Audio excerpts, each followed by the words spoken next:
Siendo exactamente las 10 de la noche en punto, estamos comenzando nuestra edición de Mentiras Verdaderas. Les damos la más cordial bienvenida a todos y cada uno de ustedes. Y usted sabe que los jueves nos invitamos mutuamente a que ingresemos a un sitio distinto, un sitio que tiene todo por descubrir, junto a nuestro amigo Cristian Contreras Radovich, más conocido como Dr. File. ¿Cómo le va, doctor? Eduardo, mi respeto. Un gusto. ¿De qué hablaremos el día de hoy? Cuéntele, por favor, a nuestros televidentes. Queridos amigos y amigas, existen preguntas fundamentales que aún siguen siendo grandes enigmas para la ciencia y la religión. ¿Quién creó a los humanos? ¿Cómo surge la vida? En esta maravillosa aventura del conocimiento, la humanidad ha ido avanzando de verdades menos explicativas, pero que para su momento fueron satisfactorias, a verdades más explicativas. Por eso hoy, nosotros con Eduardo y con todo el equipo de Mentiras Verdaderas y con ustedes en casa, ingresaremos en preguntas fascinantes, donde es mejor caminar con humildad que con certezas y dogmatismos. Abra su corazón, porque esta noche vamos a plantear aquellas grandes preguntas. Y como solemos decir antes de comenzar cada capítulo de nuestro programa, el que tenga oídos para oír, que oiga. Y que no cese en su búsqueda el que busca.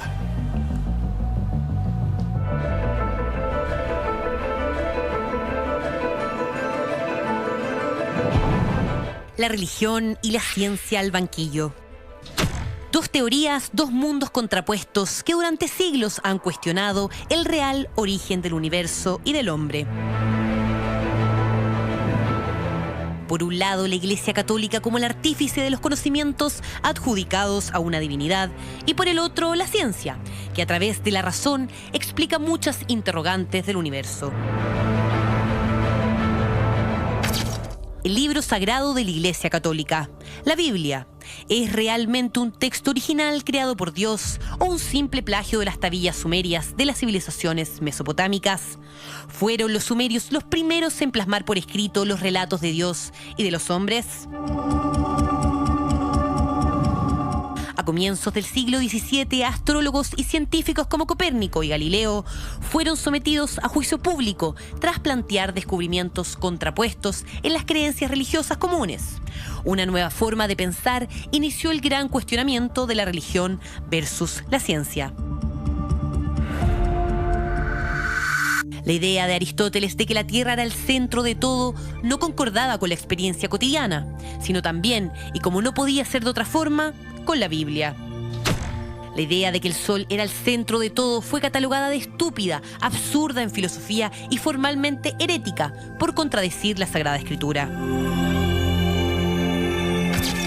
Pero los descubrimientos que posicionaron al Sol como el centro del sistema solar fueron el puntapié de una corriente que desde entonces ha puesto en jaque los dogmas religiosos. ¿Fue el universo creado por una divinidad o fue producto de la teoría del Big Bang? ¿Somos los seres humanos creados a imagen y semejanza de Dios o solo el resultado inminente de una compleja teoría de evolución de las especies?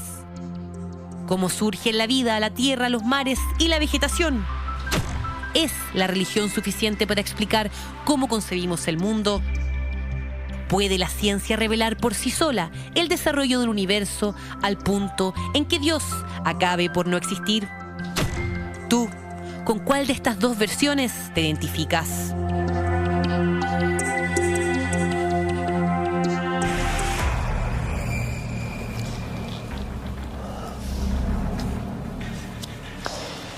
Pues bien, vamos a comenzar de inmediato entonces a analizar estos mundos que parecen paralelos, contrapuestos, que quizás algunas corrientes filosóficas, que algunas doctrinas, algunas tradiciones pueden lograr reunir. ¿Se puede convocar a la ciencia y la religión, o al menos algún tipo de religión, en un solo camino? Dr. File, comencemos con la Biblia. Quiero plantear de inmediato, porque sería interesante establecerlo desde esa manera, si la Biblia es un texto original, inspirado de Dios, o es un trabajo que han hecho los hombres durante el tiempo.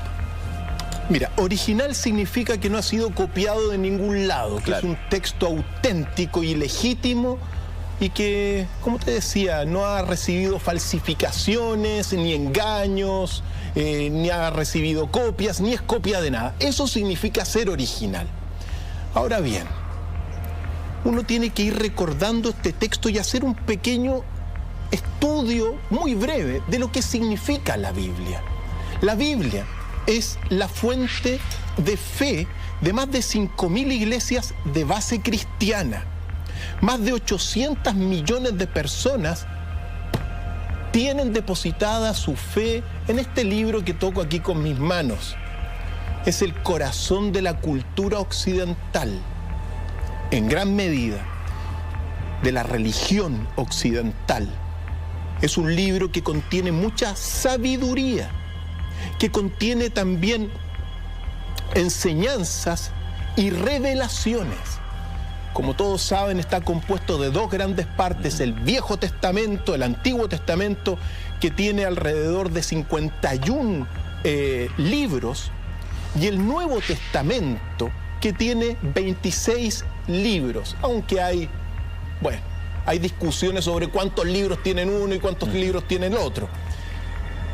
Al mismo tiempo, es un libro de profecías, porque cuando uno se va al Apocalipsis de Juan, encuentra realmente pasajes que si uno los lee en el código actual, y ojo, si uno se mete en el contexto bíblico, obviamente, porque uno si se mete en el contexto científico es otro contexto. Otro camino, claro. Por lo tanto, dentro del contexto bíblico también es un libro profético. Y uno tiene que decir y saber estas cosas, que el canon bíblico que hoy día nosotros tenemos se estructuró el año 325 fundamentalmente durante el concilio de Nicea convocado por el emperador Constantino el Grande. Desde ese momento se transforma en este núcleo fundamental y uno tiene que recordarlo. Los hombres necesitan muchas veces creer en algo y la Biblia resultó siendo eso. Responde a las preguntas, quizá una de las preguntas más profundas: ¿de a dónde venimos? ¿Hacia dónde vamos? Entrega pautas morales de comportamiento y evidentemente para muchos, para toda esta visión cristiana occidental, están las palabras de Dios escritas acá. ¿Cómo puede ser que un mismo libro que reúne el compendio de sabiduría que recoge diversas escuelas de creencia y de fe pueda ser tan distinto en lo que plantea? Porque si pudiéramos llevarlo así a una analogía, el protagonista del libro es Dios, pero ese protagonista tiene un comportamiento en la primera parte del libro y un comportamiento muy distinto en la segunda parte del libro. Tanto sí que parece que fueran dos personajes diferentes. El Dios del Antiguo Testamento, castigador, severo, voy a decir una palabra que quizá a algunos no les va a gustar, genocida, capaz de devastar a la raza completa, por ejemplo, con una inundación, es muy distinto al segundo Dios que nos manda a su Hijo y nos enseña que tenemos que amarnos los unos a los otros, que todos son bienvenidos, que todos son aceptados. Esa dicotomía entre estos dos personajes se puede entender desde una perspectiva de inspiración divina, de la realización, de la diégesis de cada uno de los libros. Mira, lo divino significa que es algo sagrado, algo inmaculado.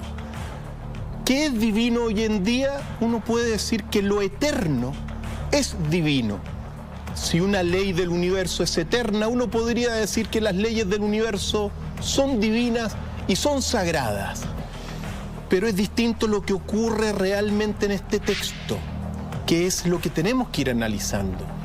Dos visiones de Dios completamente distintas, es así de simple, es efectivo.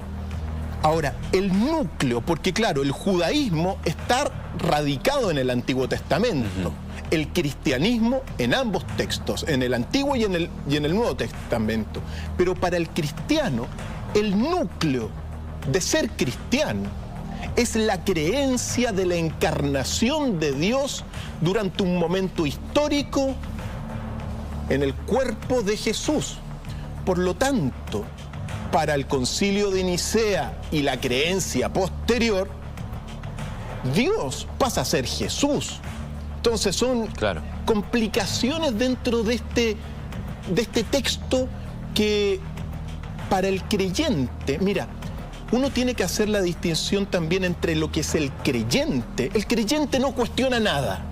Otra cosa somos los investigadores, los filósofos. Claro, porque la fe te invita a que tienes que aceptar ciertas cosas que parecen, desde algún punto de vista, si uno lo plantea desde un plano cartesiano, descabellado. O sea, creer que, o aceptar que Jesús nació por obra y gracia del Espíritu Santo, desde esta perspectiva humana, mundana, terrenal, es muy difícil de creer.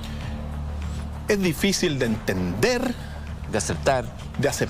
Que supuestamente es el mismo predicamento que habría pasado José cuando le llegan con esta noticia. Es que ahí diste con un punto muy importante.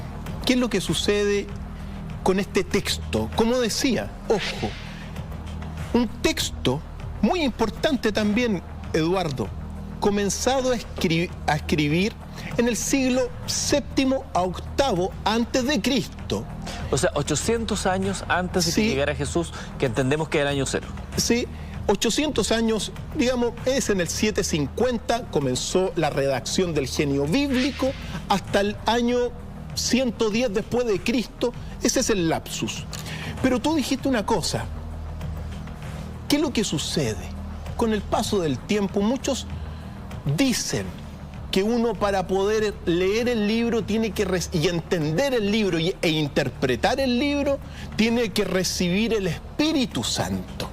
Si tú no recibes el Espíritu Santo, no puedes leer el libro porque no lo vas a comprender y tampoco lo vas a interpretar. O sea, necesitarías de alguna manera una invitación divina, esa paloma o esa imagen que te permita abrir tu corazón para entender la enseñanza. Efectivamente, argumento de autoridad para que solamente puedan enseñar la Biblia los sacerdotes, los obispos, los cardenales o los pastores evangélicos o reformistas. Entonces, ese argumento, ojo, porque es un argumento para imponer autoridad. Pero, mira, sobre la Biblia, que aquí está, se han escrito y se ha estudiado, ya hay enormes cantidades de estudios sobre la Biblia, sobre la autenticidad de la Biblia. Y yo me voy a permitir señalar algo... Perdón, para nuevamente establecer, cuando hablamos de autenticidad de la Biblia en esta mesa, estamos hablando de la originalidad de los textos. Es decir, si aquello que dice la Biblia efectivamente aparece por vez primera en algún tipo de literatura. No el origen divino o humano, sino que básicamente si es que es la primera vez que alguien plantea determinada tesis sobre algo. Efectivamente, y ojo, porque el que uno venere a este texto como un texto sagrado depende de la fe de cada uno. Nosotros estamos haciendo una exégesis muy breve, muy simple, pero analizar ciertas cosas. Y como te decía, sobre la Biblia, sobre la autenticidad, sobre las falsificaciones de la Biblia, queridos amigos, hay una cantidad de estudios que ya son impresionantes. Por eso yo voy a tomar uno de Karl-Heinz Dreschner, que dice, y es clarísimo, ¿quién era, perdón, es un gran estudioso del cristianismo y que te analiza la Biblia, y uno tiene que saber ciertas cosas sobre la autenticidad y la originalidad de la Biblia. Primero, ninguno de los evangelios escritos en el Nuevo Testamento se posee uno original. Ninguno.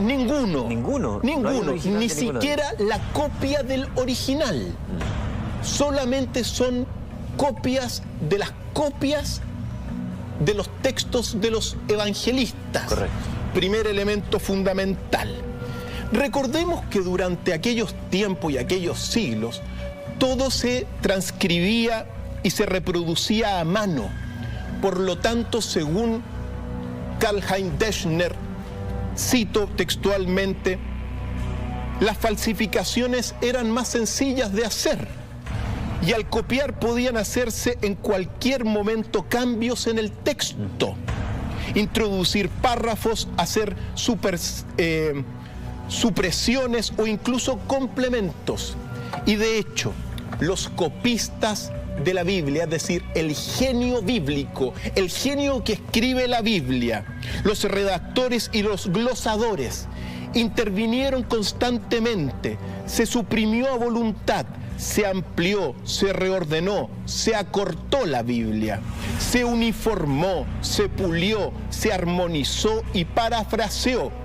Cada vez fue mayor la confusión, la degeneración, una jungla de versiones contrapuestas, un caos que hoy nos imposibilita establecer en muchos lugares con seguridad, al menos con probabilidad, cuál es el texto original de la Biblia.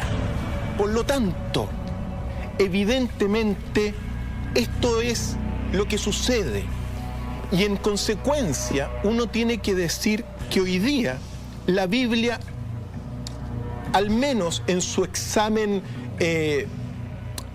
y en su análisis exegético, es decir, de ver qué es lo verdadero y falso, recibe esta crítica. Ahora la pregunta del millón es, bueno, ¿por qué se alteró la Biblia durante mucho tiempo? Y la pregunta tiene solo una respuesta. Por la autoridad. Se alteró para que la Biblia tenga autoridad teológica, moral, sobre el pueblo que se estaba, digamos, civilizando. Es muy importante porque la Biblia, las religiones, estos grandes sistemas religiosos, sirvieron durante mucho tiempo para civilizar a los pueblos. Recuerda, uno no tiene que olvidar. Es una mirada muy interesante del rol civilizador, de marco ético, teórico, práctico, para la organización de algo que nos parece muy cotidiano hoy en día, pero que en algún minuto tuvo que empezar a organizarse. Por supuesto que sí. Entonces uno tiene que, mira, si bien es cierto, la Biblia como texto original recibe esta crítica, hoy día no se acepta la Biblia como un texto histórico. Tiene pasajes históricos, pero no es como antes decía que todo a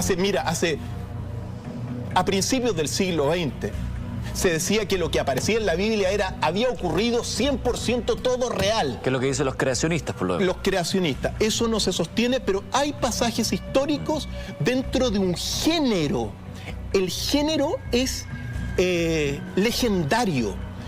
Es decir, el genio bíblico lo que trató de hacer acá es expresar conocimientos, sabidurías, revelaciones, las palabras divinas de un Dios Yahvé o Jehová, pero dentro del género de la leyenda. Y solamente decir una cosa, Eduardo, que es muy importante, la Biblia, en este sentido, tiene fuentes que la anteceden.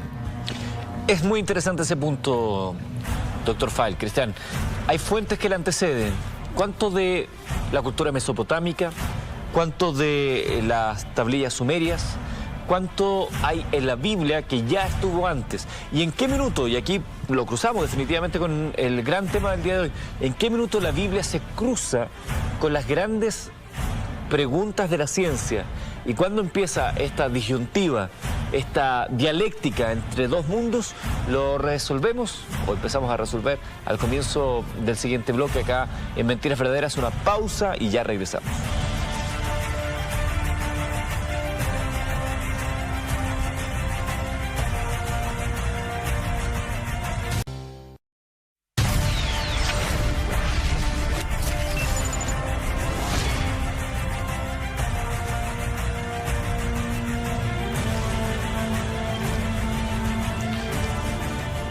Bueno, queremos empezar a entrar ya en esta historia del origen de la Biblia, de la herencia que podría recibir desde las tablillas sumerias, de Mesopotamia, de cómo la Biblia y su visión de los hechos respecto a la creación se empieza a cruzar con lo que empezó a identificar la ciencia y cómo de alguna manera este Baldragas, este hombre flojo, sin energía, en algún minuto empieza a conectar con alguna de las dos visiones porque le acomoda más. Dr. File. En algún momento ocurre, pero con la Biblia se tiene la base de esta aventura de alguna forma de civilizar a la gente, ¿ya? Se tiene en base, se busca autoridad y al mismo tiempo, en este sentido, se altera, se modifica la Biblia y como te decía en un principio antes del corte comercial, muchos de los textos bíblicos tienen fuentes en la antigüedad, en una antigüedad sumeria, de Mesopotamia. Y esto es muy importante porque solamente voy a al menos recordar un pasaje. Un ejemplo. Un ejemplo nomás, porque todos conocemos, por ejemplo, la historia, la leyenda de Noé. Correcto. ¿No, verdad? Dios castiga a la humanidad, envía un diluvio universal, pero Noé se salva en todo el arca de Noé con las especies. Eso es lo que aparece en la Biblia y según muchos es original. Ahora bien, hay que decir una cosa porque de repente recibo nuevamente, no, que la Biblia no la puede entender cualquier persona. Claro, un analfabeto no va a poder leerla, pero todas personas pueden entender perfectamente la Biblia porque la divinidad está dentro de nosotros y está fuera de nosotros. Y desde particularmente Martín Lutero podemos tomar la Biblia y cualquier persona la puede entender con esfuerzo, porque hay palabras difíciles, con lectura. Entonces, dejarle solamente la interpretación a un magisterio o a un sacerdote o a un obispo o a un cardenal cuestionado por los actos que todos conocemos, vamos, pensemos un poco también en estas cosas. Pero yo quiero solamente tomar un pasaje sobre el diluvio universal, porque sucedió, queridos amigos, que en 1872 un joven asiriólogo que estudia Asiria, la civilización de Asiria, que es una de las civilizaciones de Mesopotamia, que se llama George Smith, encontró en el Museo Británico unas tablillas sumerias que con el paso del tiempo se tradujeron y que dicen lo siguiente.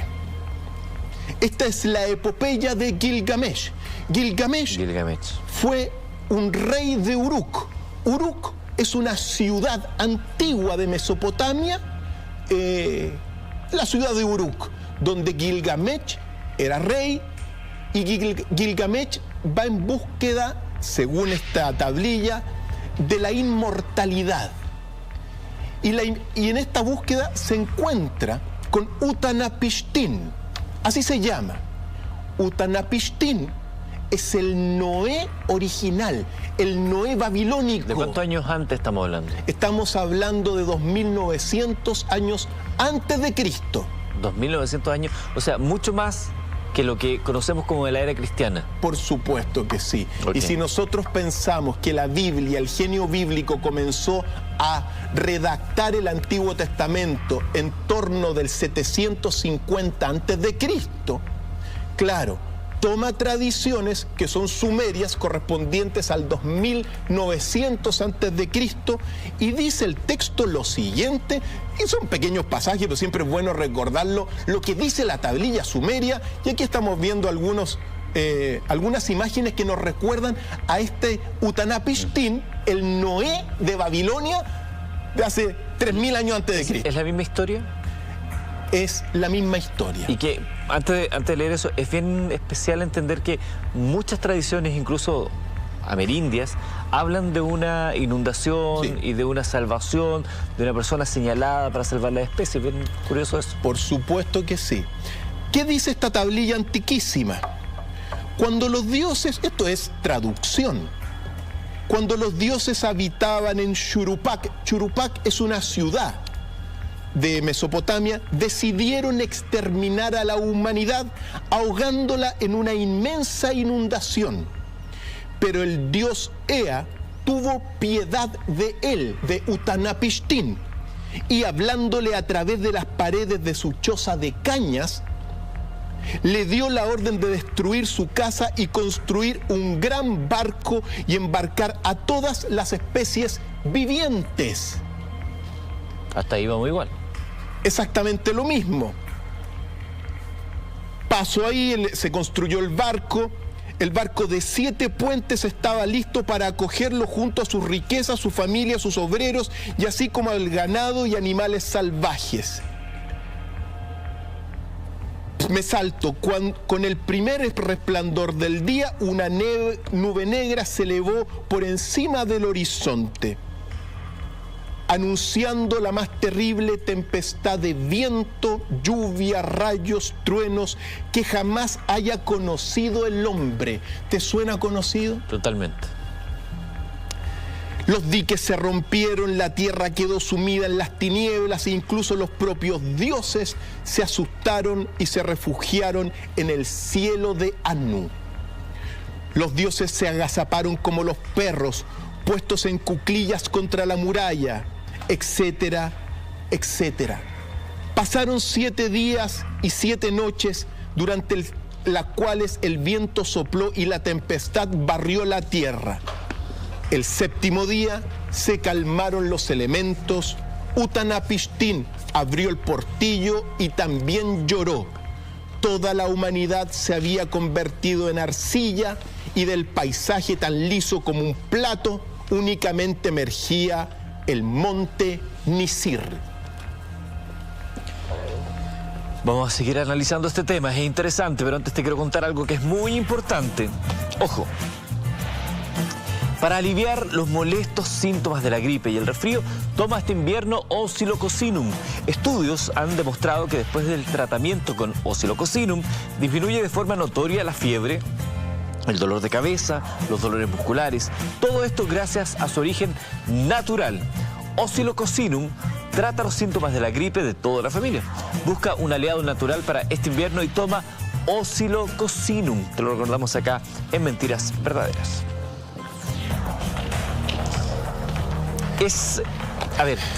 Puede sonar, yo estoy leyendo aquí algunos comentarios de gente que es más apegada a la Biblia, más apegada a la religión y que puede considerar esto como una afrenta o una ofensa a sus creencias. Nosotros hacemos acá, desde esta mesa redonda, donde nos plantamos todos los jueves, que tratamos de mirar con altura de mira y con respeto a las creencias de cada quien. No pretendemos convencer a nadie, pero es un hecho concreto lo que acabas de leer, que algunas historias que están en la Biblia existieron 2000 y más años antes.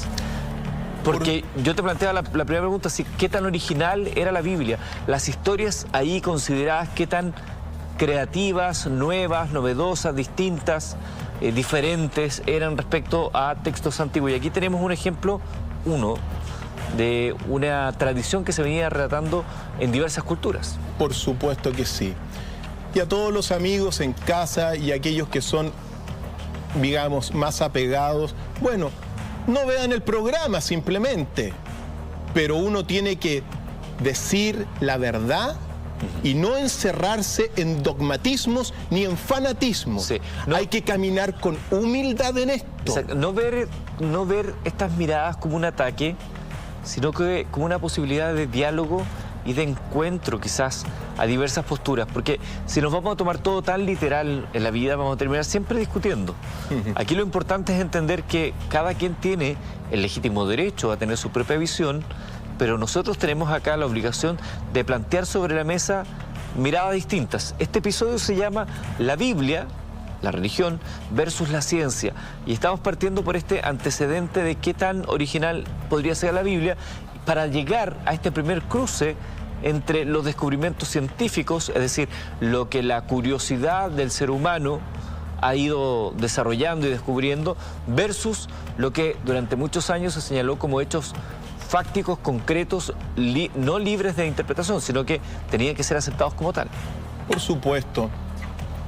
Llegado a este punto, Eduardo, uno tiene, mira, tanto las personas que son ultra bíblicos, los religiosos, el fanático, como aquellas personas que son ultra racionalistas y materialistas, en ambos casos les conviene tener una cuota de humildad, que no la tienen y que no la han tenido al creerse poseedores de la verdad durante mucho tiempo.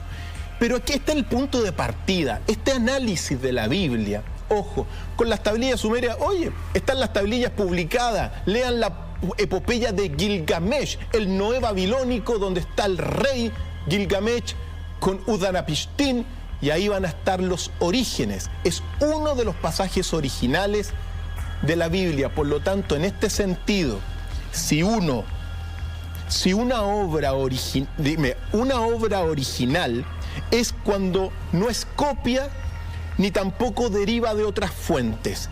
Los originales en este caso están en las tablillas sumerias. Pero aquí comienza realmente esta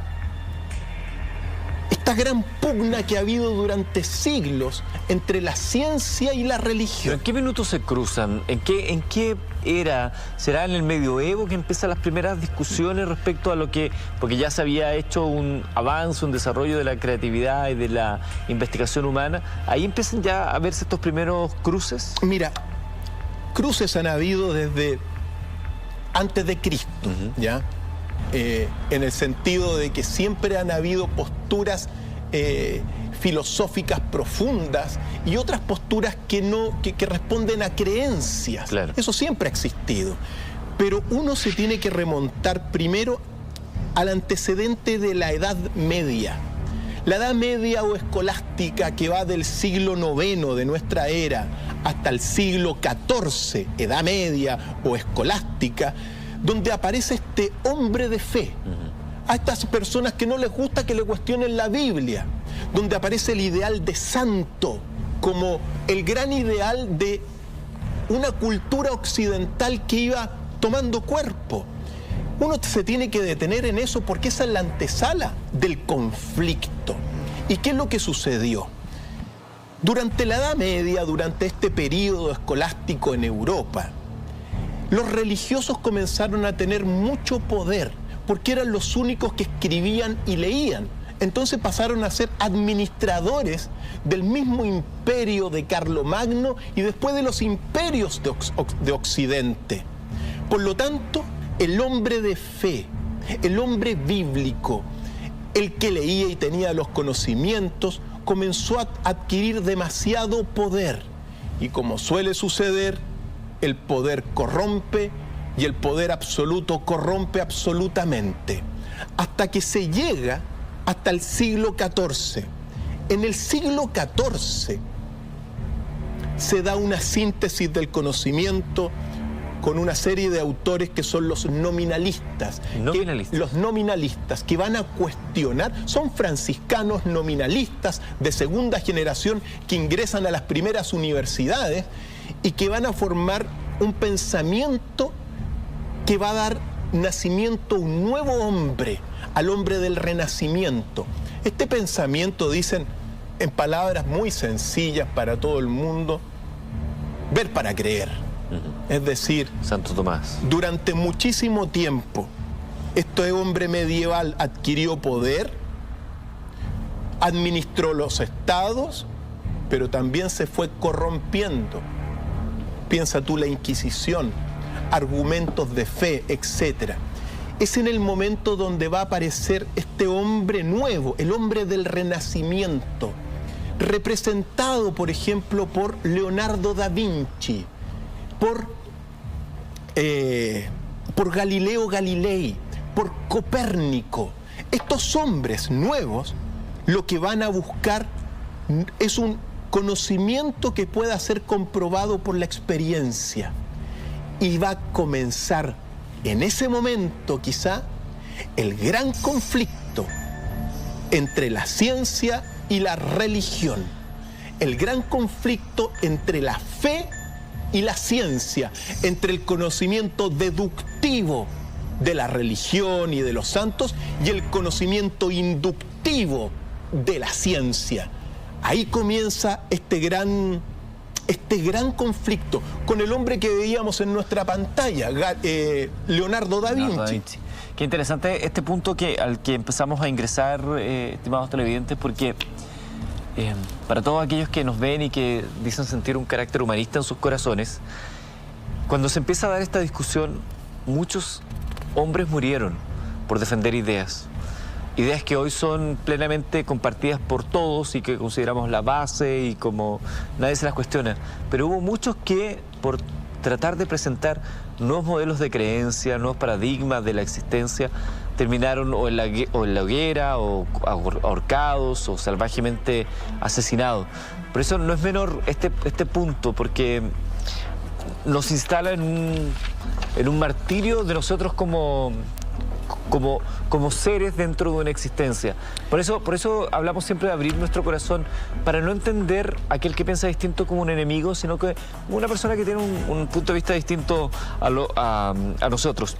Y quisiera plantear, Cristian, este primer gran tópico dentro de ciencia versus religión, que tiene que ver con el geocentrismo o el heliocentrismo. Cómo estas dos miradas de cuál era nuestro rol dentro de estas primeras preguntas que nos hacíamos del universo empiezan a cobrar fuerza, cuerpo.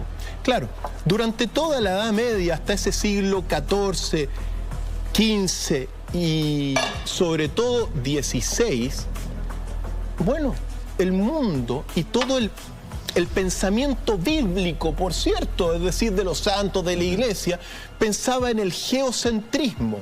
Es decir, la visión del universo era consistente con las visiones de Aristóteles, de Ptolomeo, de la Iglesia Católica, donde Dios crea el universo y, claro, pone a su más excelsa creación en el centro de todo. La Tierra. La Tierra y al hombre adentro. Por lo tanto, esa es la visión que uno tiene que recordar.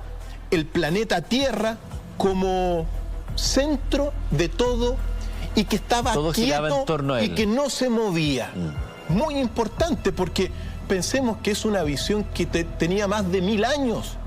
Más de 1000 años esa visión que se fue evidentemente estableciendo durante muchísimo tiempo. Y que tenía cierta lógica con entender que en apariencia las cosas se mueven en torno a nosotros. Es la primera sensación que tenemos, que la luna, que todo el sol se mueve en torno a la Tierra. Después fuimos aprendiendo lo otro, pero no es de mala onda, no es de mala fe, de mala gente o por querer distorsionar que se creía que efectivamente era la Tierra el centro de todo. Lo que tú dices es muy relevante, sobre todo para lo que hemos planteado nosotros. Lo que nosotros planteamos es que la humanidad ha ido avanzando de verdades menos descriptivas, menos explicativas, pero que son suficientes para un nivel de conocimiento de una época. Eran satisfactorias. Claro. Porque, mira, en palabras muy sencillas, durante la Edad Media no habían los telescopios. El hombre miraba simplemente con los ojos. Y en realidad, para cualquier persona de sentido común, la Tierra no se mueve, pues. Claro, el sol se mueve. La Tierra está quieta, salvo los terremotos, etcétera, pero en general uno no siente que se mueve la Tierra. Entonces es coherente esta visión para ese momento de la historia. También los planetas, las estrellas, el sol, salen de un lado de un horizonte, se esconden en el otro horizonte. Es decir, es el sol el que aparentemente se mueve en torno de la Tierra. Ahora bien, evidentemente está la visión geocéntrica, muy importante. Por lo tanto, cuando uno dice, ¿era erróneo este modelo? En realidad era explicativo para las observaciones que se tenían en aquel momento. Para el contexto, respondía muy bien a su época. Por lo tanto, uno no puede decir en estricto rigor que era falso, porque incluso, bueno, se estructuró un universo culturas, los griegos también sobre las bases de esta visión durante muchísimo tiempo. Entonces, era una verdad menos explicativa. Esto para la filosofía de la ciencia es fundamental, porque unos dicen, no, que era falsa esta visión. Claro, no. Eran visiones menos descriptivas, menos explicativas. Ahora bien, las críticas, por ejemplo, son fantásticas, porque, por ejemplo, la teoría dice que, como lo estamos viendo acá, que los planetas giran en órbitas circulares perfectas, que los planetas también son perfectos y que se mueven en torno de la Tierra tirados por ángeles. Por lo tanto, esa era la visión. Ahora bien, coherente con la religión también, porque abajo, al interior de la Tierra, ¿qué hay al interior de la Tierra? Los volcanes, la lava, el infierno. Claro. Ahí está el diablo con Judas, obviamente, y arriba las estrellas eternas y Dios. Por lo tanto, esta visión duró durante muchísimo tiempo, evidentemente hasta la aparición de Nicolás Copérnico. Y Nicolás Copérnico, ahora, ojo también, antes de entrar en Nicolás Copérnico y en el conflicto, porque dentro de esto es uno de los conflictos más trascendentales de esta pugna entre la ciencia y la religión. Pero decir una cosa también, pues, hay que tener un poco de humildad, porque muchos hombres de ciencia no la tienen y muchos religiosos no la tienen. Como por ejemplo, Gerardus Bond. Gerardus Bond, ¿tú sabes quién es? Es un físico que dirige la Asociación Contemporánea para la Astronomía Bíblica, es decir, es actual. Y él, junto con una serie de seguidores, siguen sosteniendo que la Tierra hasta el día de hoy es el centro del universo, es decir, es un neogeocentrismo hasta el día de hoy. Por eso te digo, muchas personas de estas son ciegos porque miran con un ojo nomás. Ahora bien, sí. Esta semana que acaba de terminar, y algo alcanzábamos a hablar acá, terminó con la luna roja y la posición más cercana de Marte en 15 años. Tema que probablemente usted escuchó todo. Si todos mirábamos el horizonte, al anochecer, veíamos salir una luz roja acá en nuestro hemisferio y seguido de ellos la luna. Esa luz roja todos sabemos que era Marte, porque nos habían avisado que se iba a ver más brillante que nunca. ¿De qué manera se podría explicar, para aquellos que siguen insistiendo que la Tierra es el centro de todo y que las órbitas son redondas, que Marte tenga en algún minuto una distancia más cercana y en otros momentos una distancia más lejana, si no es entendiendo que las órbitas son elípticas? ¿De qué manera se podría entender, por ejemplo, que la Tierra tenga cierta relación con la Luna sin entender que la Tierra está girando también en torno al Sol y que el Sol y nuestra galaxia llamada Vía Láctea giramos en torno a otro foco de atracción celestial que está ubicado en otro lugar? Cuesta mucho para aquellos que de alguna manera han entendido un mínimo de ciencia amparar esas creencias, si no es pensando desde un punto de vista religioso, es decir, aceptar un dogma, o por otro lado, desde una mirada ya de porfía. Efectivamente.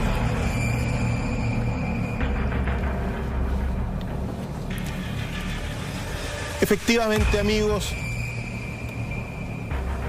tomando esta visión geocéntrica, comienza el conflicto con la ciencia, especialmente con la aparición de Nicolás Copérnico, uno de los gigantes del último tiempo en la historia. Porque él plantea en sus investigaciones, y particularmente en su libro de las revoluciones orbitales celestes, publicado en 1542, que en realidad el Sol es el centro del universo. 1542. 1542. Para que se hagan una idea. Colón llegó a América en 1492. Efectivamente. O sea, esto ocurrió 100 años después. Ahí estamos. Cuando Colón llega acá, todavía el paradigma que se consideraba válido era el anterior. para que nos demos cuenta de cómo las cosas van cambiando y tenemos que estar abiertos a los cambios. Por supuesto que sí. Y recuerda que el viaje de Colón es este viaje de estos hombres que van a experimentar. Claro. Es decir, durante mucho tiempo se tuvo un pensamiento deductivo. Se tiene la Biblia, se tiene la revelación y se mira la realidad. Lo que no calza con la revelación se le descarta. Este hombre del Renacimiento, Galileo Galilei, Copérnico, Leonardo da Vinci, los grandes navegantes también, son hombres que van a buscar el conocimiento nuevo, el conocimiento que hay que ver para creer, es decir, el conocimiento que es comprobable por los sentidos, a través de los sentidos.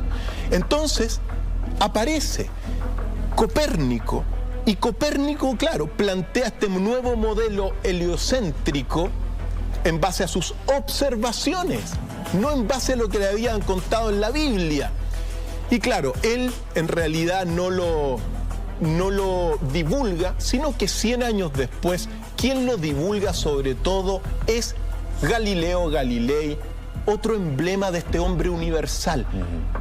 Ilustre matemático, físico, astrónomo, nacido en Italia, fundador de la gran ciencia experimental, un hombre que buscaba conocimientos por todas partes como Leonardo da Vinci. Bueno, Galileo Galilei fue el que también desarrolló el telescopio, como todos saben, y va a comenzar a observar y a comprobar lo que había dicho Nicolás Copérnico. Ahí lo estamos viendo a Galileo. Aquí lo estamos viendo. Holograma. Por supuesto que sí. Fantástico. Bonito nuestro holograma. Muy importante también, entonces, una de las observaciones que hizo Galileo Galilei fueron las lunas de Júpiter. Entonces, claro, tenemos un planeta que es Júpiter, que está, digamos, con lunas que están girando en torno a Júpiter, por lo tanto no están girando en torno a la Tierra. La Tierra no es el centro del universo. Comprobaciones reales. Y uno, dentro de este conflicto entre ciencia y religión, tiene que detenerse acá y recordar todo lo que fue la condena a Galileo Galilei nuevamente, por estos fanáticos religiosos que no tienen humildad. Hay un momento muy tremendo de eso, que es cuando él es obligado a abjurar respecto a su creencia al momento de ser enjuiciado. Sí, porque, mira, Galileo Galilei fue un buen cristiano. Él habló públicamente sobre todas las observaciones, paseó por todas las grandes, por todas las grandes casas reales, él iba divulgando el sistema de Copérnico porque era coherente con la verdad que se estaba revelando en aquel momento dado. Pero en el 1614 es denunciado a la Santísima Inquisición. Qué miedo, ¿eh? Por el padre Caccini. Y me permito decir y leer estos textos que son fundamentales, que llevaron a Galileo Galilei a ser condenado por hereje por la Santa Inquisición en el convento de Minerva. Pero escuchémonos bien, porque esto es el conflicto. Con estos argumentos se condenó a Galileo Galilei, dicho por el padre Caccini y otros tantos que lo buscaban enjuiciar y condenar a la muerte. Los animales tienen miembros y articulaciones para moverse, es decir, tienen piernas, tienen patas. La tierra no los tiene. Luego, la tierra no se mueve. Es decir, si la tierra no tiene patas, la tierra no se mueve. Mira el argumento. El padre Caccini dijo también textualmente: las matemáticas son de invención diabólica. Los matemáticos deben ser echados de todas las naciones cristianas. Los argumentos para condenar a Galileo Galilei y el sistema heliocéntrico. Fijémonos bien. Otro argumento: cada planeta es conducido por un ángel. Si la Tierra tiene un ángel, ¿dónde está? En la superficie se le vería. En el centro es la morada de los demonios. Un ángel no puede vivir aquí. La tierra está quieta y en el centro del universo. Un tercer y último argumento para recordar esto dice: la tierra, que uno supone que se mueve tan ligero, se fatigaría tanto como los animales. Si en otro tiempo se hubiera movido, hoy descansaría. Estos textos son de hace 500 años y uno puede observar del 1600, ¿ya? 400 años. Y uno puede observar los argumentos que llevaron a la condenación a Galileo Galilei y que son parte substancial de este conflicto por la búsqueda de la verdad. Una verdad revelada, pero una verdad que había que buscarla, que era la verdad de la ciencia. Si me permite un segundo, Cristian, que mientras leías eso me acordé de algo que... de esas cosas que te van quedando como dando vueltas en la cabeza. Yo recuerdo de niño haber tenido una discusión parecida de esta naturaleza y me acordaba de un pasaje bíblico, porque a Galileo lo condenan hombres que se amparaban en este libro, en la Biblia. Sí. El libro de Job, Antiguo Testamento, en el capítulo 26, versículo 7, siempre me acuerdo esa cita, decía, y lo busqué ahora: Él extiende el norte sobre vacío, cuelga la tierra sobre nada, ata las aguas en sus nubes y las nubes no se rompen debajo de ellas. Ahí hay una noción, cuelga la tierra sobre nada. Hay una noción ya que está en el Antiguo Testamento sobre un espacio, un lugar distinto, una mirada diferente, que finalmente, y como muy bien lo decías tú al comienzo de este programa, se va diluyendo por la diversidad de libros que contiene la Biblia. ¿Por qué saco a colación este pasaje de Job 26:7? Porque en el Antiguo Testamento, escrito muchos años antes de la llegada de Jesús, ya se hablaba de estas nociones. Y sin embargo, quizás por qué intereses fueron olvidados y fueron capaces de llevar al asesinato a cientos de hombres como ustedes, como yo, que quisieron tener una mirada distinta producto de la curiosidad. Curiosidad que, si incluso lo miramos desde esa perspectiva, es obra de Dios. De hecho, ya que tú lo mencionaste, el primer antecedente del heliocentrismo uno lo encuentra en Aristarcos de Samos, en el siglo II antes de Cristo. Pero sus textos desaparecieron todos porque los había escrito y dejado en la biblioteca de Alejandría. Y la biblioteca de Alejandría evidentemente fue quemada por los cristianos primitivos. Nuevamente, la quema de la biblioteca de Alejandría, imagínate lo que se perdió por esta nueva revelación. Fue terrible. Semejante a lo que hizo en el 1546 lo que se hizo con todos los textos mayas que se quemaron en el auto de Fedemani. Son quemas de conocimientos y sabiduría. Por lo tanto, el heliocentrismo, que lo redescubre Copérnico y lo divulga Galileo Galilei, ya Aristarcos de Samos lo había escrito y solamente quedaron referencias de él, de estos textos, en Arquímedes y en Plutarco, no en los textos originales de Aristarco de Samos. Ahora bien, es importante ver eso para darse cuenta que, claro, en la Biblia lo dijimos, hay sabiduría también, pero responde a un mundo, que es del 2000, que tiene sabiduría del 2000, 3000 antes de Cristo. Ahora bien, te quiero llevar a la abjuración de Galileo Galilei, porque aquí hay pasajes que uno, si uno va a abordar estos temas, no los puede olvidar. Un texto increíble que hay que leer alguna vez en la vida. Yo se los voy a resumir nomás, pero esto ocurrió en el convento de Minerva, el 22 de junio de 1633, donde a Galileo Galilei se le dio la oportunidad de abjurar. Si no abjuraba... Explíqueme lo que es abjurar. Es retractarse de lo que él había sostenido durante toda su vida. Es decir, obligarse a negar lo que él había sostenido. O sea, negarse a uno mismo. bajo pena de muerte. Es decir, si usted no lo hace, señor, como era un buen cristiano, le dieron la oportunidad. A otros no le dan ni la oportunidad. ¿Ya? Pero dice lo siguiente, lo leo un pequeño pasaje. Yo, Galileo Galilei, hijo del difunto Vicente Galilei, florentino, de 70 años de edad,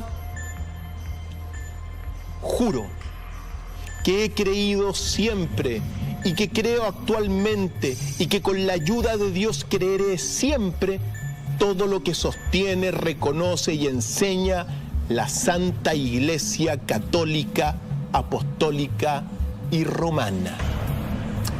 Cuenta la historiografía y la leyenda de ese pasaje que cuando Galileo Galilei se levanta, porque estaba hincado, golpea con su pie, queridos amigos, el piso, y dice, Hyper se move, y sin embargo se mueve. ¿Qué se mueve? La Tierra en torno del Sol. Por lo tanto, pasaje fundamental dentro de todo este escenario, que ojo,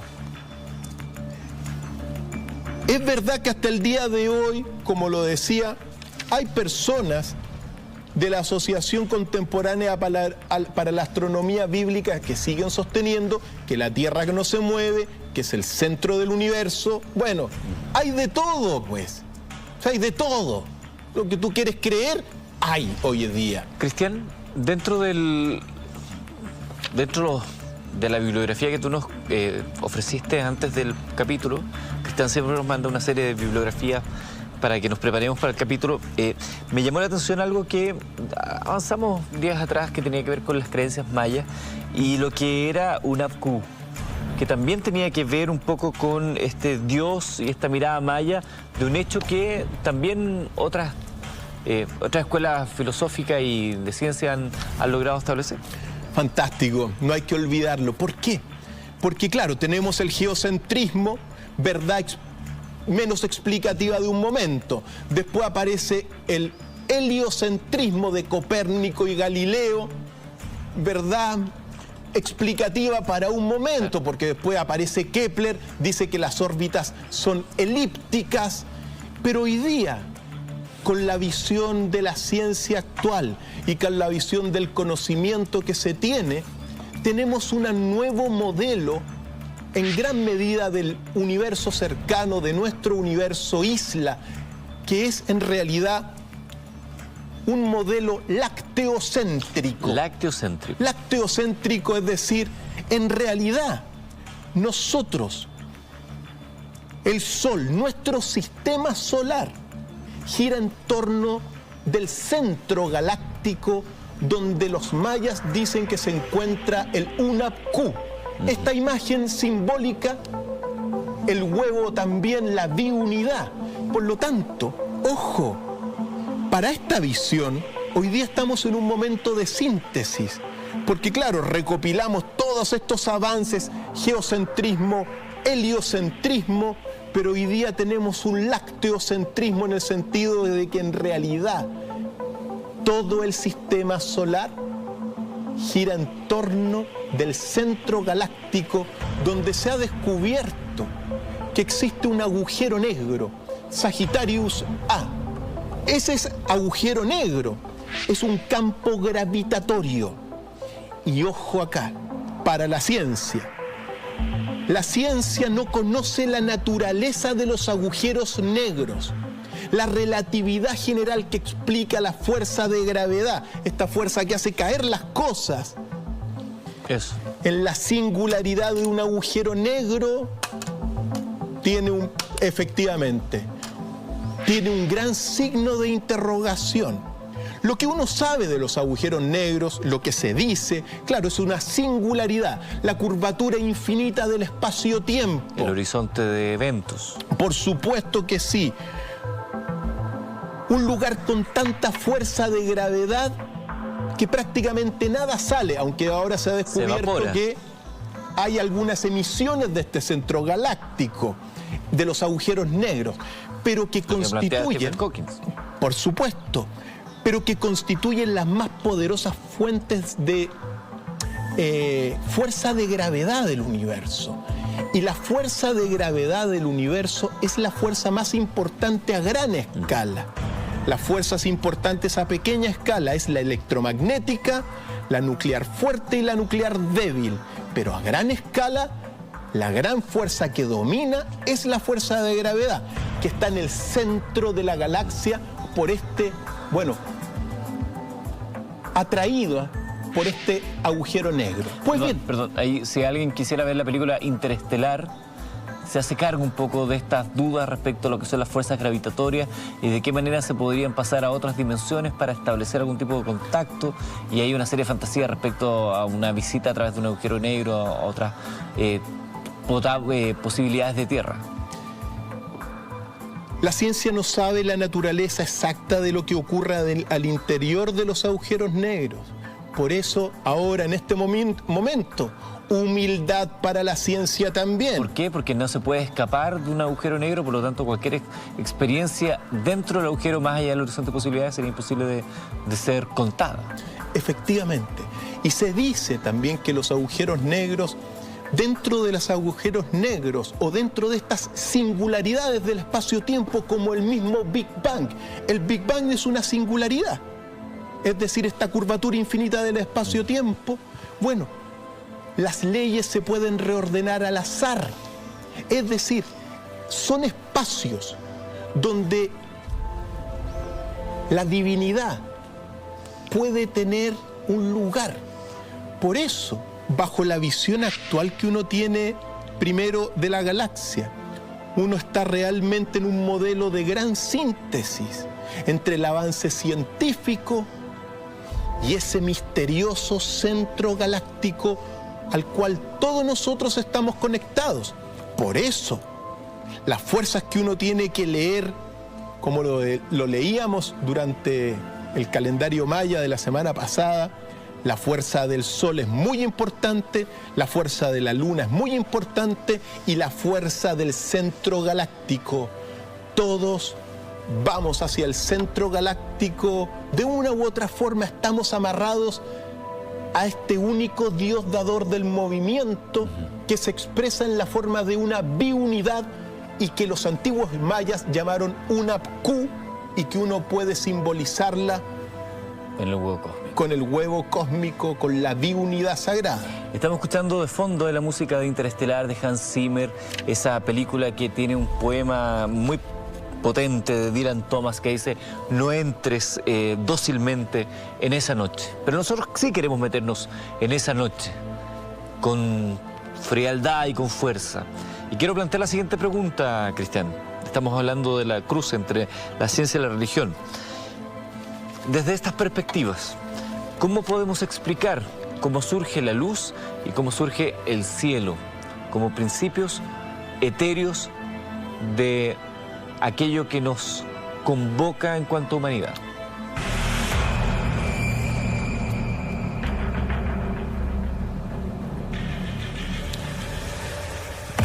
La visión de la religión bíblica dice que en el día 1 Dios procedió a decir, ojo, antes de seguir, porque decir, al hablar, la palabra es creativa.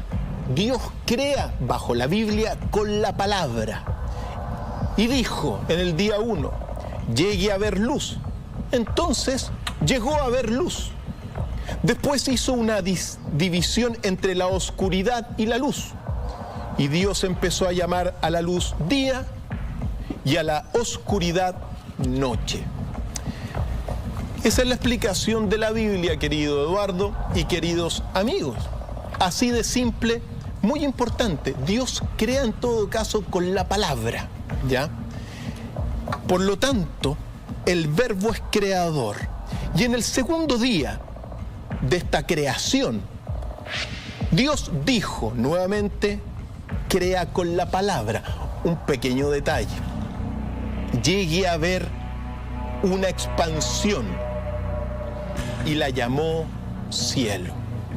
Por lo tanto, para la visión bíblica y para la visión religiosa, Dios es el creador de la luz en un día. Claro.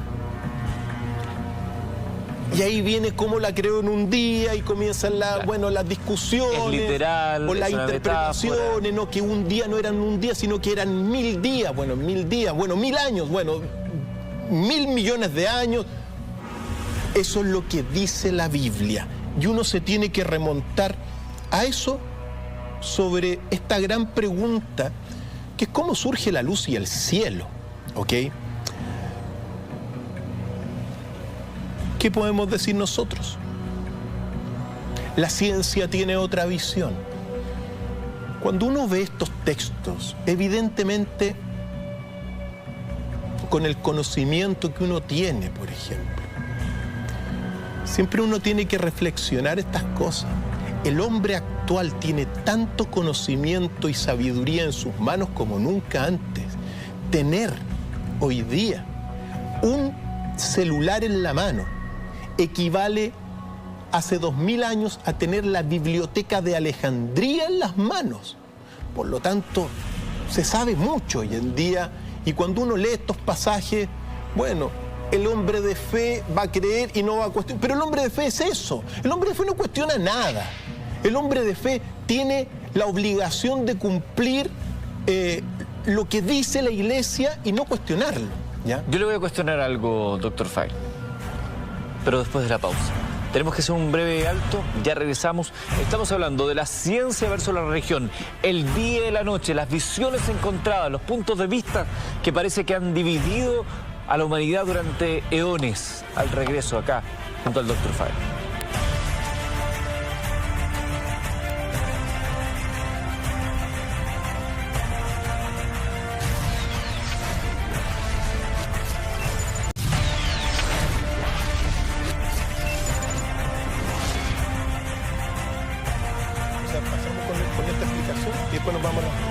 Sí, porque las preguntas era esta como el surgimiento de la luz, del cielo. Doctor File, junto a nosotros, estamos hablando de ciencia versus religión, las explicaciones de la Biblia versus lo que la curiosidad del ser humano ha ido descubriendo, de qué manera se pueden ir encontrando. Y efectivamente, estamos sobre el surgimiento de la luz. Vimos la visión bíblica de la religión, una visión didáctica, pero la ciencia tiene otra versión de los asuntos que dice lo siguiente. Después del origen del universo en el Big Bang, el universo comienza una inflación, ¿ya? Una inflación que, ojo, uno la puede ver parecida a esto. Mire, yo se lo voy a mostrar. Esto, pensemos que este es el modelo, ahí está, modelo exacto del universo con un punto al medio, ¿ya? Ese es el modelo, con un punto al medio. El punto es el principio de todo, el origen, el átomo primordial, claro, a partir del cual comienza una especie de expansión universal que podría generar un universo parecido a este, un universo autocontenido, que, ojo, del punto inicial, que es la unidad, después surge la biunidad, el huevo cósmico, y después viene la Trinidad y otras cosas. Pero comienza a partir de ese momento una expansión del universo, bueno, de un universo muy caliente en un principio, con temperaturas prácticamente infinitas, con densidad de la materia elevado a 40 atmósferas, temperaturas gigantescas de 10 elevado a 72 grados, pero cuando explota el universo comienza a enfriarse. Entropía. Claro que sí. Y claro, durante los primeros 300.000 años del universo es un plasma. La materia está en caos, las partículas para un lado, para el otro lado. Y 300.000 años después del Big Bang se forma el primer átomo de materia. Increíble la cifra, 300.000 años. Pensemos que ¿cuántos años tiene el hombre en la Tierra? 5.000. O sea, la historia tiene unos 5.000. El Homo sapiens, unos 26.000, aunque se han encontrado restos más antiguos. Pongámosle 50.000, y así estamos hablando de 300.000 para que parezca el primer átomo. Sí. Es impresionante, sí. Las edades geológicas son fascinantes porque es de una larga data. Por supuesto que sí. A los 300.000 años después del Big Bang se forman los primeros átomos de materia y comienza una época que se llama la época oscura del universo. Ahí hay una oscuridad del universo hasta que 1.000 millones de años después del Big Bang aparecen, miran, la materia se comienza a concentrar en pequeñas nubes debido a la aparición de la fuerza de gravedad. Y estas pequeñas nubes de fuerza de gravedad, sumados a un fenómeno que se llama la conservación del momento angular de la materia, comienzan a concentrar ese polvo galáctico que se enciende. Y aparecen las primeras estrellas unos 1.000 millones de años después del Big Bang, momento en que la luz y la oscuridad se separan para la ciencia. Cuando habla, doctor File, de esta edad oscura del cosmos, se refiere justamente a eso, a que producto del desarrollo y lo que estaba ocurriendo a nivel de reacciones, no existía esto que conocemos como luz. No es una era oscura desde el punto de vista que misteriosa, bueno, todo esto es un misterio, pero no es que hubiera maldad, no es que desde esa concepción que tenemos hoy día de la oscuridad, como el lado oscuro de la fuerza, tiene que ver con que la luz apareció muy posterior a ello, en base a este tipo de reacciones que fueron generando esta dualidad que hasta el día de hoy nos sigue esperando entre la luz y la oscuridad, el día y la noche, el bien y el mal. Y efectivamente, quizá los primeros instantes del universo, el plasma es plasma, es decir, es como el plasma, la llama de una vela. Pero en el momento de hace 1.000 millones de años comienza de alguna forma la evolución de las primeras estrellas que, ojo, van a ir dando paso con la evolución galáctica, no solamente en una gama de diferentes tipos de estrellas, claro, sino que a partir de la fuerza de gravedad y el fenómeno de la conservación de la angular de la materia, se van a ir formando poco a poco planetas, lunas, incluso galaxias, que van a ser de alguna forma dentro de esta visión la cúspide evolutiva. Las galaxias son las grandes cúspides evolutivas, producto de todo esto. Pero la luz y la oscuridad se separan 1.000 millones de años después del Big Bang, según la visión científica. Y evidentemente aparecen luego una serie de supernovas. Es decir, la arquitectura estelar es fantástica hasta el día de hoy. Propongo que demos un salto para que podamos seguir avanzando esta noche. Ya son las 11:24 y hay muchos comentarios de nuestros televidentes que agradecemos, por supuesto, a algo más mundano y terrenal, si es que quieren, que es la formación de la tierra, de los mares, de la vegetación. Pero antes, tengo que mostrarles, porque a la pregunta de la luz, ¿qué es la luz? Tenemos una fotografía, es decir, esto es muy importante, queridos amigos. Es un modelo. Porque este modelo, no, esta es una foto, es la primera fotografía de la luz como partícula y onda. Fue fotografiada en marzo del año 2015. Es decir, la luz es simultáneamente una síntesis entre la partícula y la onda. Esto fue fotografiado en marzo por un equipo comandado por Fabricio Carbone de la Escuela Politécnica Federal de Lausanne, Suiza, y es la primera fotografía que te revela que en realidad la luz no es ni una partícula, no es una onda, sino que las dos cosas. Sino que es las dos cosas al mismo tiempo, como lo había predicho la relatividad general de Albert Einstein. Por lo tanto, muy importante, estamos en un momento de gran síntesis del conocimiento. Si pudiéramos decirlo así, como en dos palabras, ¿cuál es la relevancia de que la luz, lo que entendemos como luz, lo que nos permite que usted nos vea en este minuto, tenga esta dualidad de ser partícula y hay experimentos? Si usted no es dualidad, Eduardo. No es dualidad, eso. Es biunidad. Eso.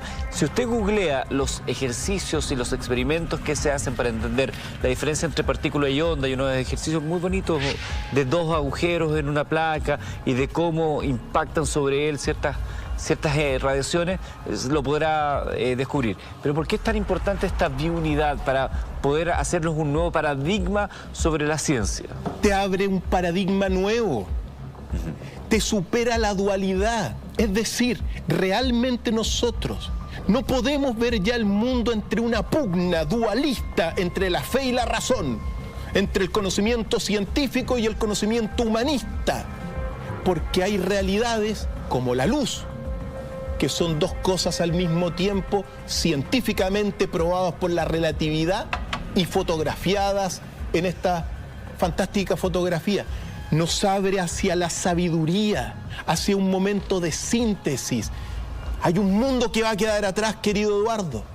La síntesis es una nueva revelación científica, también humanista, porque nos abre a una nueva visión del universo, a la visión de las cosas, al principio de realidad de todo cuanto existe. Es decir, cuando tú dices, por ejemplo, Aristóteles decía, el principio de razonamiento teórico es que las cosas son o no son. Es decir, o esta cuestión es luz, o es una partícula, o es una onda. Blanco y negro. Y durante siglos estuvieron peleando. Mira, el debate científico más importante del siglo XIX fue ¿qué era la luz? Y estaban los grupos peleando de un lado, peleando para el otro lado. Hoy día podemos decir que la luz es simultáneamente partícula y onda fotografiada. Se nos abre nuestro propio espíritu. Como nos gusta que nuestros televidentes sean inquietos, sean curiosos, y sabemos que lo es, les recomiendo buscar mayor información, porque nos podríamos detener en eso acá y podríamos estar mucho rato hablando de la luz y onda, pero queremos partículas pero queremos seguir avanzando. Y quiero que entremos a esta creación de la tierra, los mares y la vegetación para poder seguir viendo esta dualidad desde la mirada de la fe o la religión y la mirada de la ciencia.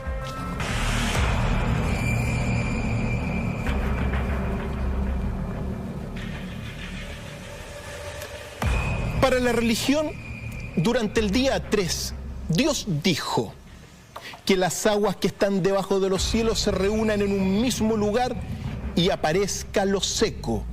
Y llegó así a ser. Y Dios empezó a llamar a lo seco tierra y a la reunión de las aguas mares.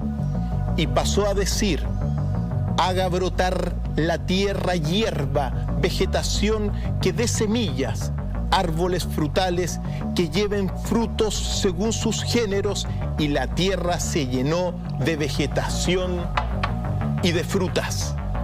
Así comienza, de alguna forma, la formación de los mares. Se explica según la, evidentemente, religión. La ciencia dice otra cosa, porque en realidad esta postura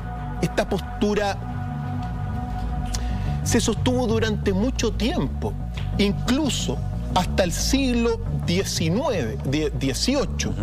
Charles Linneo planteaba la teoría fijista de las cosas, es decir, tomó la Biblia, era un naturalista del siglo XVIII, y dijo que las especies habían nacido fijas, de alguna forma replicando lo que había señalado el Génesis durante el día 3 de la creación de Dios.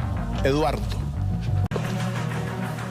Estaba mirando, Cristian, mientras contabas algunos de los comentarios de la gente. Es muy interesante porque varios se preguntan, bueno, y la ciencia sí dará las respuestas de qué pasó antes. La ciencia se hace cargo de unas preguntas y explica el porqué de las cosas, no quién, no si hay algún interés previo a, explica los hechos. Sí, la ciencia se preocupa sobre todo del cómo ocurren las cosas. Exactamente. ¿Ya? Pero bueno, ahora está incursionando en temas que habían sido de dominio de la religión durante mucho tiempo. Pero para esta pregunta de cómo se forma la tierra y los mares y la vegetación, la Biblia tiene esa explicación, pero la visión de la ciencia es distinta para la formación del Sol y evidentemente de la Tierra. Ahí nos topamos con un primer problema, que son las eras.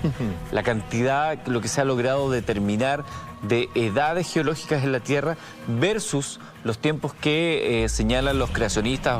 Claro, primer detalle importante, o sea, para la Biblia fue al tercer día, ¿ya? Para la ciencia, el Sol particular, nuestro Sol, se formó hace 5.000 años desde el momento presente, hace 5.000 millones de años, no 5.000 años, 5.000 millones de años, el Sol se formó a partir de, bueno, particularmente de unas nubes de gases que se fueron reuniendo, la capa exterior se enfrió y apareció aparece el Sol. El Sol se forma como una estrella más.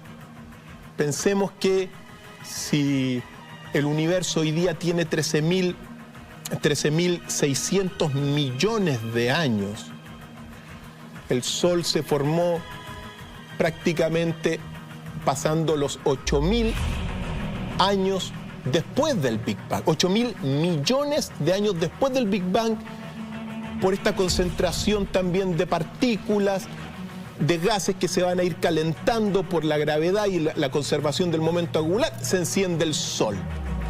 En torno del Sol se va a formar también, bueno, hay varias teorías de la formación de la Tierra, pero muchas veces por acreción, es decir, se desprende una especie de gran partícula, por decirlo así, de gases que van a ir enfriándose, van a bajar las temperaturas de lo exterior, se va a formar una primitiva atmósfera y va a comenzar la formación de la Tierra.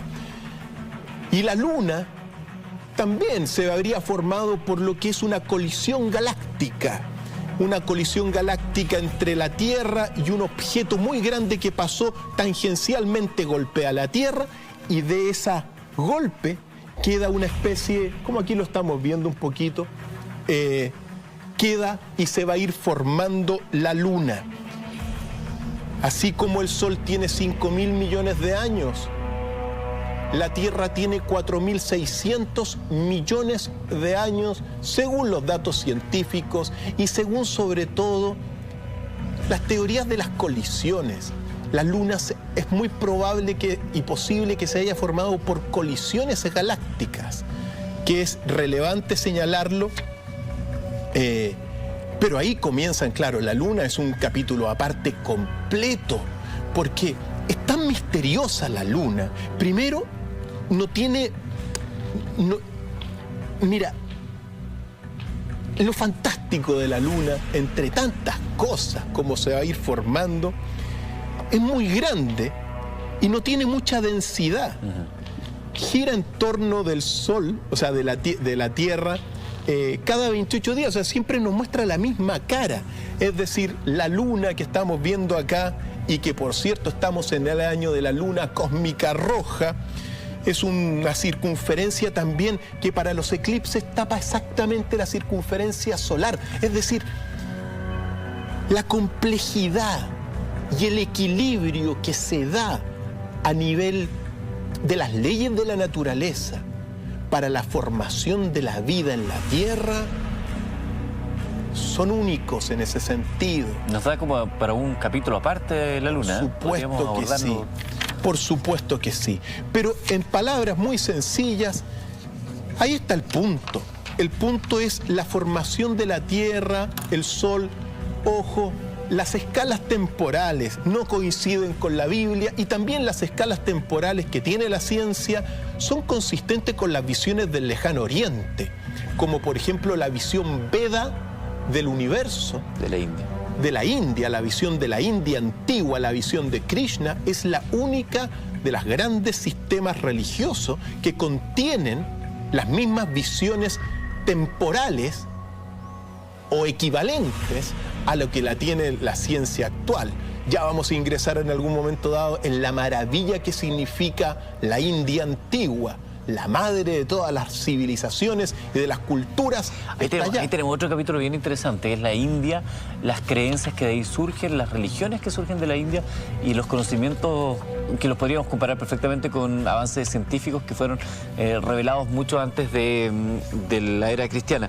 Pero me quiero llevarte, Cristian, a otro momento clave dentro de esta línea de tiempo que hemos trazado esta noche acá en Mentiras Verdaderas, y que aquí sí que se arma una de las grandes polémicas, porque ya tiene que ver con aquello que nos distingue de la naturaleza, que es la creación y el surgimiento de la vida en el amplio sentido de la expresión, y particularmente la vida de los seres humanos.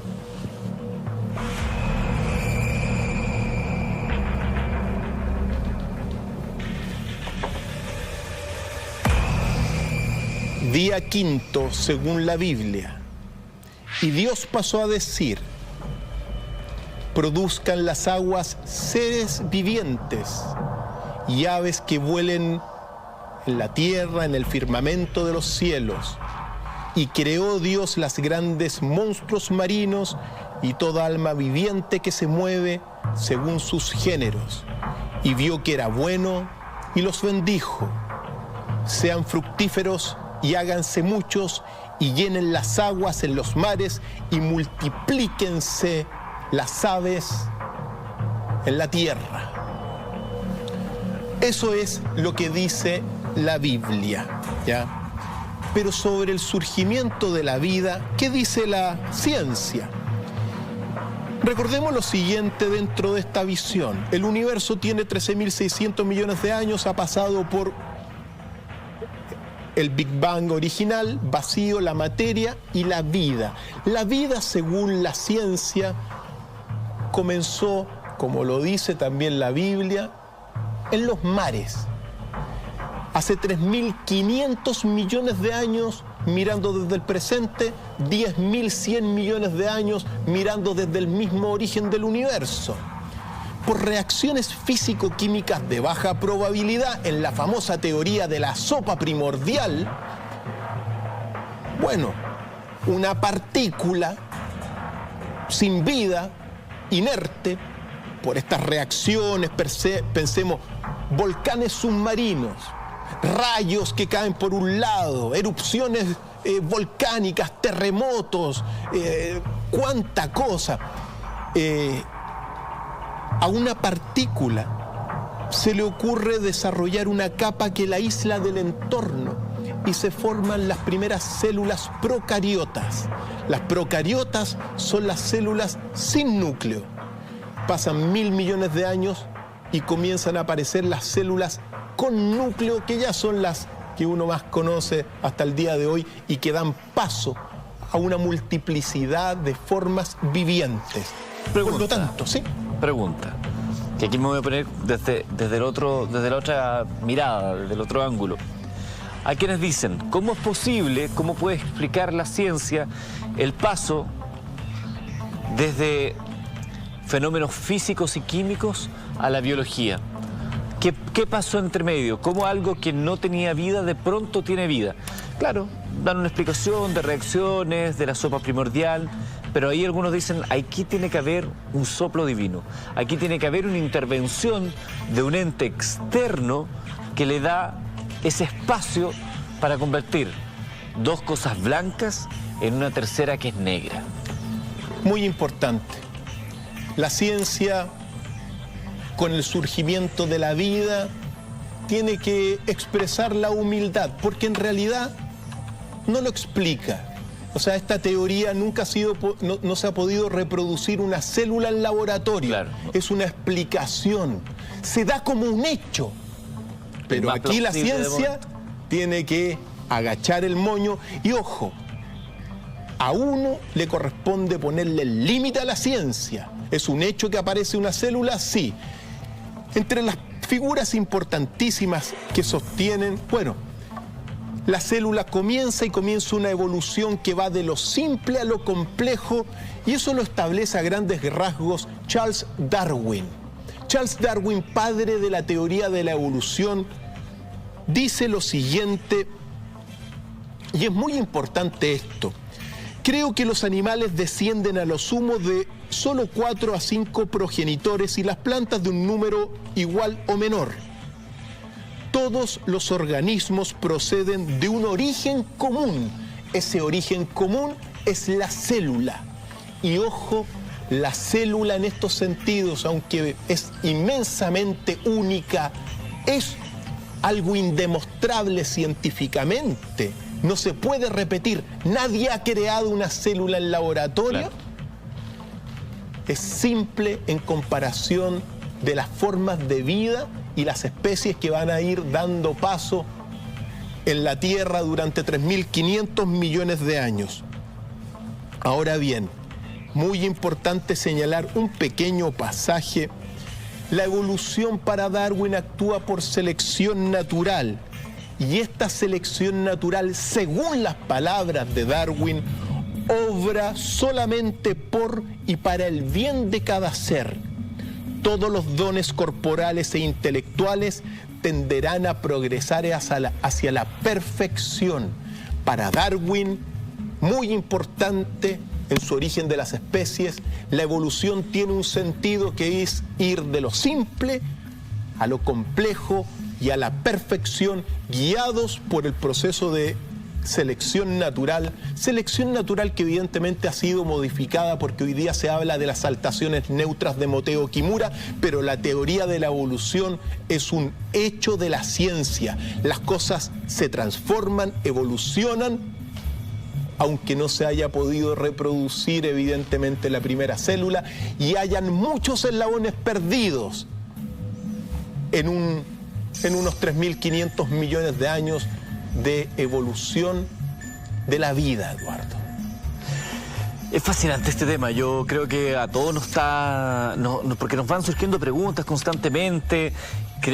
Y ¿sabes lo que a mí me gusta, Cristian, de poder meternos en esto? Es que lejos de, por lo menos para mí, lejos de sentir que tengo certeza, siento que cada vez voy teniendo más dudas. Porque aquello que en algún minuto nos generaba una respuesta plausible termina siendo una puerta que se abre con nuevas interrogantes donde no sabemos si aquello que era seguirá siendo y que lo que viene o que lo que vamos descubriendo, cuánto tiempo más tendrá de validez. Vamos a hacer una pausa, son las 11:44, es la última pausa de la noche y seguimos esta noche acá en Mentiras Verdaderas.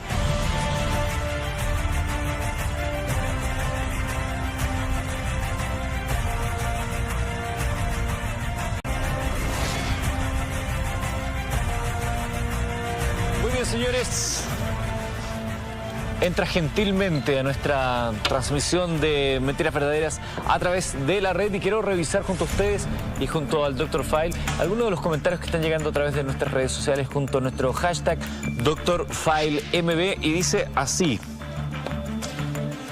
Filósofo pensante, mira qué nombre, ¿eh? A veces las respuestas que tanto buscamos en libros y antiguas culturas están frente a nuestras narices y no somos capaces de verlas. Basta con ser más observador, ver cómo funciona la naturaleza, los pequeños procesos de nuestro alrededor. Buscarlo simple.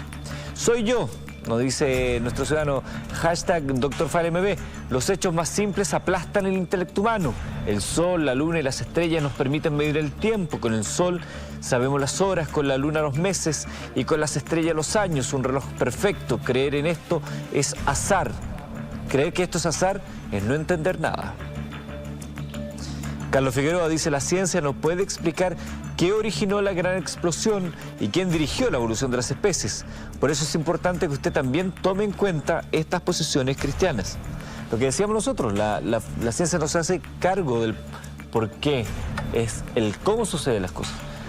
Soledad dice, la Biblia metafórica y la ciencia explicativa van de la mano. Analizar te hace inteligente, nos dice con el hashtag DrFile y con la cuenta de CC Radovich 2012 y @Fuentesilva. Y la última que vamos a rescatar es de Gavita Chile. Buenas noches, Gavita. Dice, la Biblia es una gran guía y debe tener inspiración en las tablas sumerias, el libro perdido de Enki, pero no es exactamente lo mismo, es lo que nos propone ella. Me gusta porque hay muchas visiones e insistimos, la idea no es convencer a nadie, es plantear diversas visiones que están ahí en el debate intelectual cotidiano a la luz de los hechos de lo mucho que ha avanzado el intelecto humano.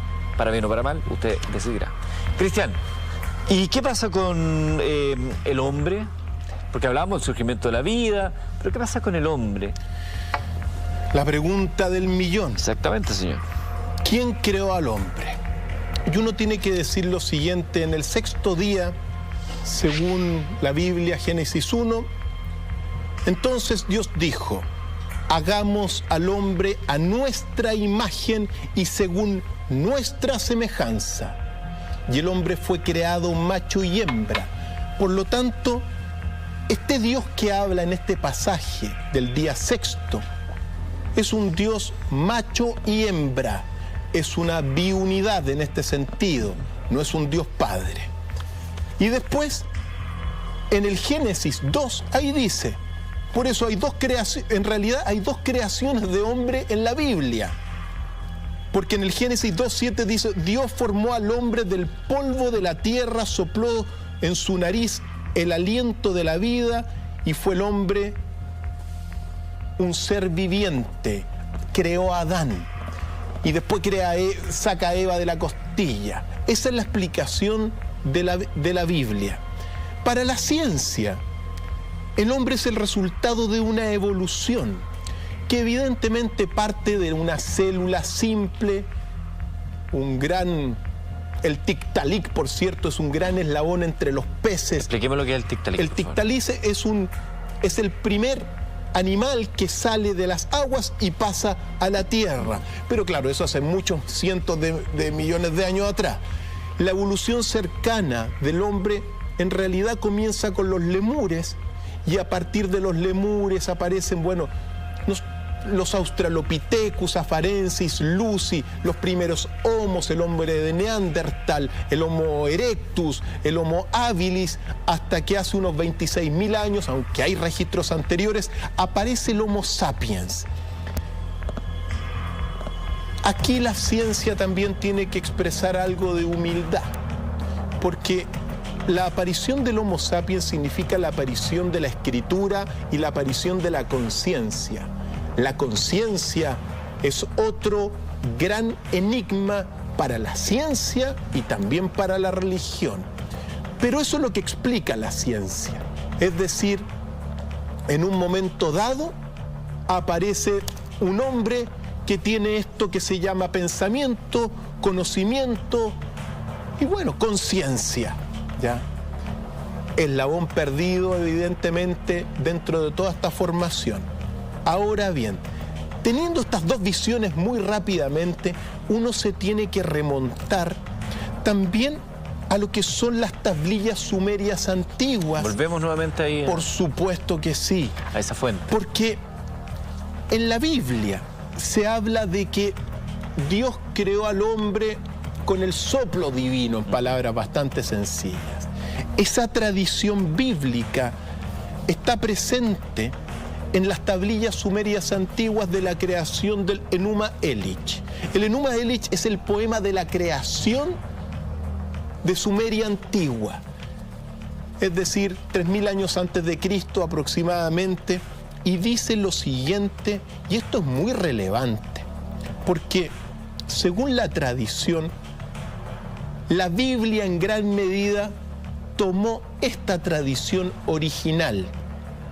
Sucede que bajo esta visión de las tablillas sumerias, en la antigüedad más lejanas, los dioses habitaban la tierra.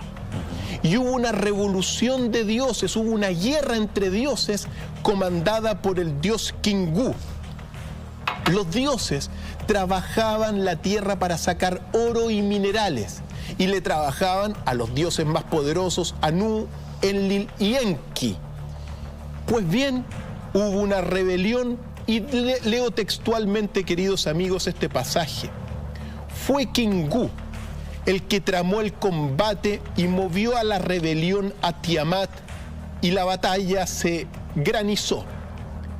Le ataron y le mantuvieron cogido delante del dios Ea. Se le infligió su castigo. Se le cortó la sangre. Con su sangre formó la humanidad. Por lo tanto, para esta visión, la humanidad fue creada por los dioses de la antigüedad a través de la mezcla de un homo, de un hombre primitivo al cual se le combinó con la sangre de un dios, que en este pasaje es Kingu. Esta es la tradición de los Anunnakis, es decir, dioses de la antigüedad, parecidos a los hombres, imagen y semejanza, con mucho más poder físico, gozaban de la inmortalidad en comparación con los hombres y con un resplandor de luz, intervienen la evolución y mezclan a este hombre, a este homo primitivo, con la sangre de un dios para crear la humanidad, para que la humanidad haga el trabajo de los dioses. ¿Esas son las visiones de los alienígenas ancestrales? Efectivamente. ¿Eso es? Los alienígenas ancestrales son los dioses de la antigüedad.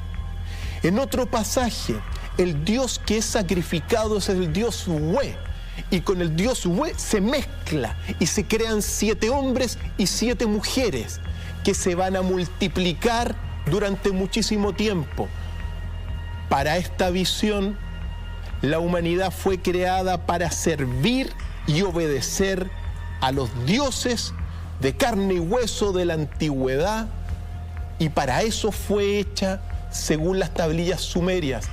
El concepto y el arquetipo es el mismo. Un barro que es vivificado por la sangre de un dios, ese arquetipo es tomado por la Biblia. Por lo tanto, nosotros estaríamos aquí en la tierra bajo esta visión intervencionista para trabajar y obedecer a los dioses a través de las religiones que nos han impuesto en la tierra. Qué notable estas miradas, este debate y todo lo que se puede empezar a establecer en torno a ello. ¿Alguno de los libros que tiene acá, doctor Falk, que podamos recomendar para nuestros televidentes? Les recomiendo, amigos, si quieren conocer estos libros, vayan a la academia la próxima semana. Comienza la Escuela de las Culturas aquí en Santiago y en Viña. Por lo tanto, toda la información en www.academia.university o al teléfono 401-501-86. Nos vemos en la academia y ahí les muestro los libros. Hay muchos libros que usted podría mirar, revisar. Hay mucha bibliografía que está disponible en la web que también se puede revisar. Por lo pronto hay un libro que está muy de moda que se llama De animales a dioses, que también le puede echar un vistazo. Un libro muy interesante que habla justamente de cómo la ciencia va descubriendo el origen del hombre y también comparando con algunas de las visiones religiosas. Como decimos cada noche de jueves, invitándoles desde ya que mañana nos juntemos con un programa. Usted sabe que acá la versatilidad es parte de la existencia. Por algo, Mentiras Verdaderas es la vida en palabras. Mañana tenemos Viernes sin Censura con Don Carter, el profesor Rosa, Murdoch y 2 comediantes. Para finalizar esta edición de jueves le digo, el que tenga oídos para oír, que oiga. Y que no cese en su búsqueda el que busca.